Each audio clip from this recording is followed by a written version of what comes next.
How's it going, guys? Welcome back. It's Kevin again, and in the last video, we answered the question on everyone's mind, is dropshipping dead?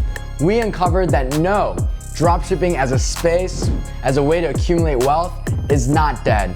It's just that everyone else is doing it the wrong way. In case you missed that video, you can find it right over here. Today, we're gonna start building a branded niche dropshipping store. The theory behind a branded niche dropshipping store is to leverage the benefits of dropshipping while avoiding its drawbacks by offering a positive customer experience from the point of purchase all the way to them actually receiving the product and getting quality customer support. In fact, why has the branded niche dropshipping method worked so well for us? It's actually really logical. We're just following what your favorite brands are already doing. Here you can see an example of the North Face, one of the most iconic outerwear brands out there. And you can see the North Face is what you call a branded niche store, in the sense that all the products are fitting one theme, which is an outerwear, winter clothing type of store. And there's a lot of continuity, it looks very professional, and it looks very clean. Obviously, from a perspective of consumer psychology, you're gonna wanna buy from a store that looks very, very legitimate, like your favorite brands. And this is essentially what we're trying to accomplish with the dropshipping business model. Just to emphasize the point even more, the reason why it works so well is because your site is going to have an identity and a feel that's gonna differentiate you from your competitors who may be selling the same product. For me, thousands and thousands of people sell the same products I sell every single day because I see their ads all over the place, but they actually don't interfere with our performance at all. In this way, you're virtually immune to oversaturation once you've actually been able to make a profitable and converting website. Furthermore, your sales are coming from a multitude of products that are all cohesive, not just one product.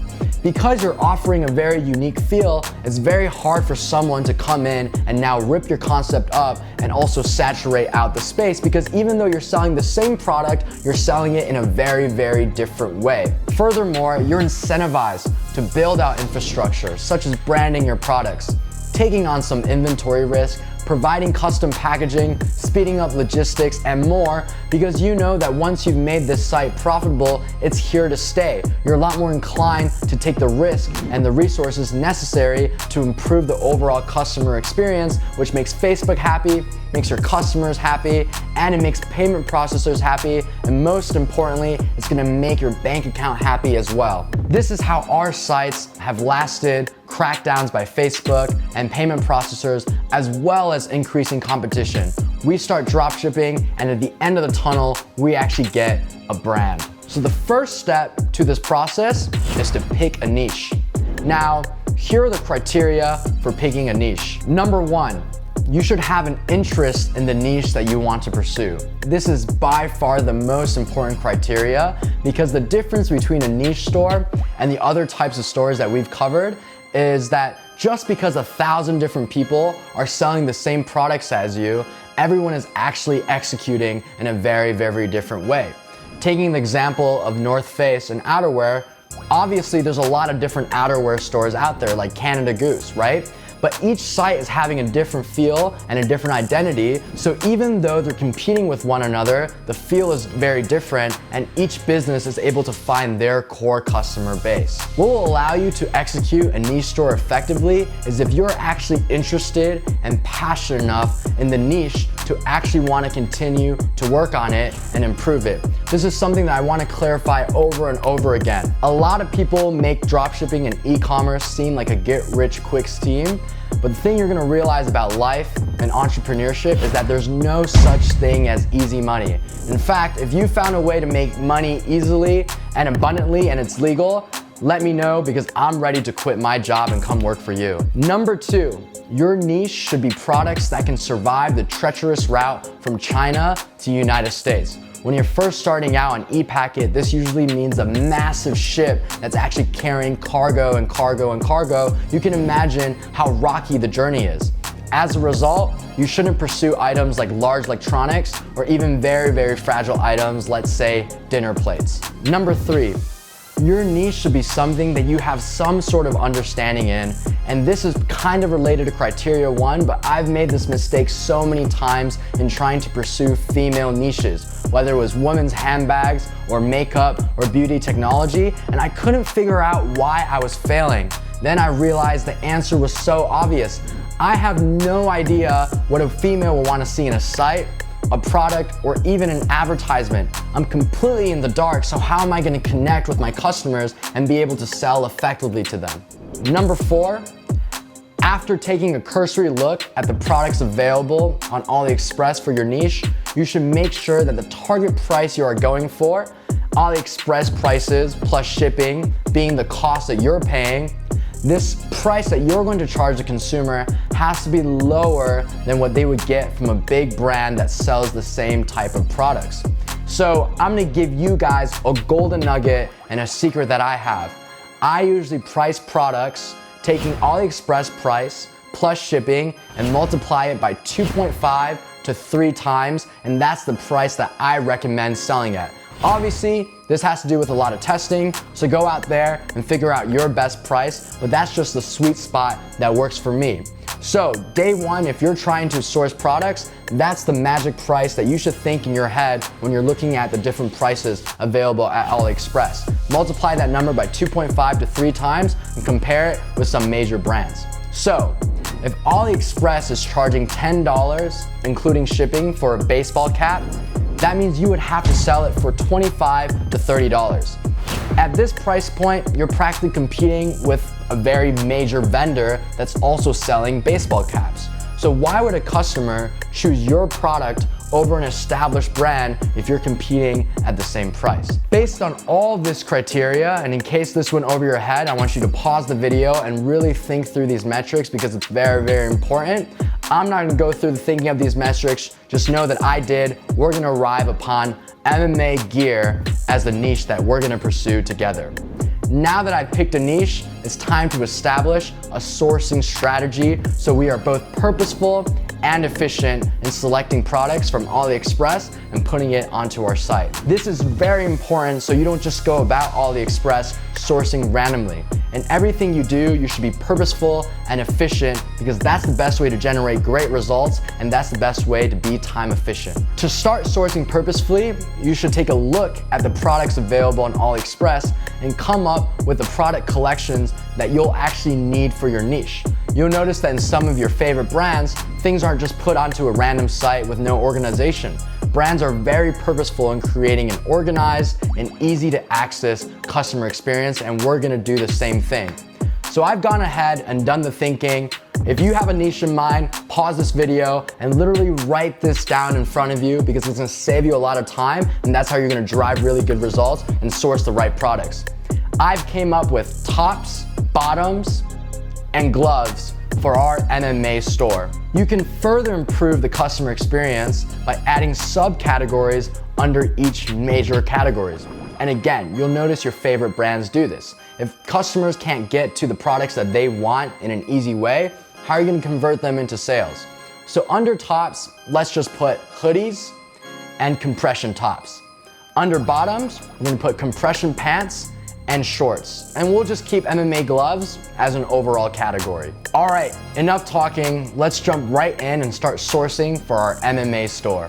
We're here in the magical website called AliExpress. It's a very special place that you're gonna find all of your products. And we already explained how AliExpress came about in the previous video and why it's such a powerful tool. In order to source products, obviously you guys need a Shopify. You guys also need a Oberlo. Just a call out for this video series, I'm not gonna be going over a lot of the very, very basic steps that you guys could Google or honestly gets over covered anyways. And I think this will challenge you guys to be a little bit more proactive, right? And also be a little bit more self-starting. And that's a really important thing as an entrepreneur. So when you notice gaps in the lessons I'm teaching or things that I'm doing, it's up to you to go out there on your own, be resourceful, and figure it out. Before we start sourcing, we're gonna rely on this very powerful tool. It's called Microsoft Word. I highly recommend you guys get on this thing. And this is how we decide to organize our niche. There's tops, bottoms, and MMA gloves. And within tops and bottoms, there's also some products in there. I've already done the research on AliExpress by looking through these different categories and making sure, one, there's enough products there, and two, that the price point is good. So that type of thinking on determining the niche was already completed, and that's something you guys have to do on your own time. But let's start sourcing some MMA hoodies, and all you do is just type in MMA hoodies, and you can see right here, wow, there's a lot of products to choose from. So how do you actually filter through all of these things? Well, the first baseline filter is if you have the Google Chrome extension for Oberlo installed, you're gonna see that there's an outline called ePacket on all of these products, right? And some of these products will not have the outline ePacket, and you wanna make sure in the beginning that you're using products only with ePacket. Some products won't have it, and you don't wanna source them. What ePacket means is that logistics for this product from China to the United States is relatively cheap, and also it can be pretty reliable because ePacket actually turns into USPS once it hits US soil, and everything here seems to check out. Now we're gonna filter by the orders. And what this does is it floats the highest selling AliExpress products to the top of the page, and this means that either consumers or dropshippers or both are buying a lot of the product, and that's an easy way to start sourcing the right ones. So clearly these designs are popular, and this one really appeals to me, so let's click in here. Now we're at the product page level. I've already gone ahead and checked the price. Remember, we're multiplying this by 2.5 times. I've looked at some competitors that are institutional big brand players, and that is a competitive price. And what you're looking for at the product level, you know, everyone always asks me, Kevin, how do I know if there's a good product or a bad product on AliExpress? In the beginning, I'm gonna be honest, it's kind of guesswork, but one big thing you're looking for is the visual and creative assets that you can use. You can see with this supplier, they really went above and beyond and have a lot of content that you can turn to ads, turn to product photos right off the bat. There's these detailed pictures, and also there's the photograph of this hoodie in every single angle, and you'll know that big brands love doing this. So by this metric of creatives is gonna be a really good product to source. If you go into a product page and you only find one image and you can't really use any other images on there, you know, that's probably a good clue that it's not the right product to source. And what about quality, right? So it's hard to check for quality when you're running an e-commerce business without getting it delivered to you. But the best thing we can do is click on customer reviews. You can see the reviews are pretty good, but the only reviews I want you guys to care about is by clicking to photos and then looking at the photos that customers have taken, and you can see some of these photos right here. And the big thing you're looking for is that the photograph looks like the actual product based on the images they provide, and I would say it does look like this type of product, you know, probably different lighting, but it is a close resemblance. Obviously, you don't want to be scamming anyone. You don't want something to look completely different from what you're actually trying to sell. So this passes the test as ePacket, as good visual assets. You know, the reviews seem pretty solid as well. We're just gonna add it over to Oberlo, and I've already imported this earlier, but once it's added to Oberlo, you can access it through Oberlo and see all the products you've imported. I'm only gonna be sourcing this one product and teaching you guys how to go through this process for one product because it's a waste of time. You guys can figure it out after I've already given you the criteria, but we're obviously looking for all of the products listed here. We want to fill up these categories, and I would say you would want at least 10 products, maybe even 20 for each subcategory. And one trick I'll give you guys is we determine this is a good product. Instead of going back and looking for more products to follow this criteria, we're gonna go to supplier page. So we're gonna click right here. This is the suppliers page. You can see all the different products that they're providing. So usually if a supplier has one good product that's pretty reasonable and passes our metrics, you're safe to source the other ones, even if, you know, they don't have as high of an order count. You can kind of count on this guy to maintain some sort of consistency in the products that they're selling. And there you go. We've sourced our first product. It's up to you guys to source the rest.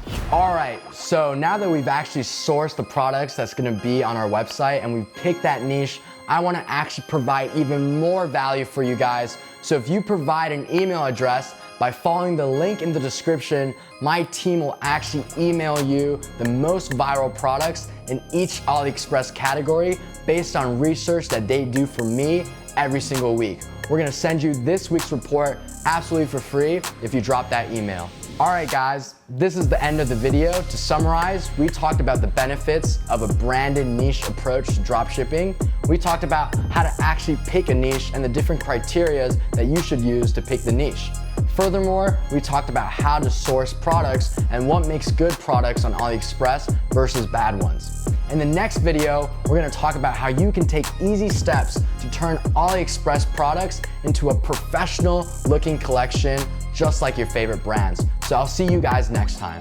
Thank you guys so much for taking the time to watch this video. I hope you enjoyed it. A lot of people think I'm crazy for putting this content out there for free. So make sure you press like and subscribe, share it with your friends. I'm on a mission to transform e-commerce education, and I can't do it without you. You can follow my journey at Kevin Zhang Official on Instagram. DM me and I promise I'll respond to every single DM, and join the discussion in my private Facebook group, Generation E. I promise that no question will go unanswered. See you in the next video.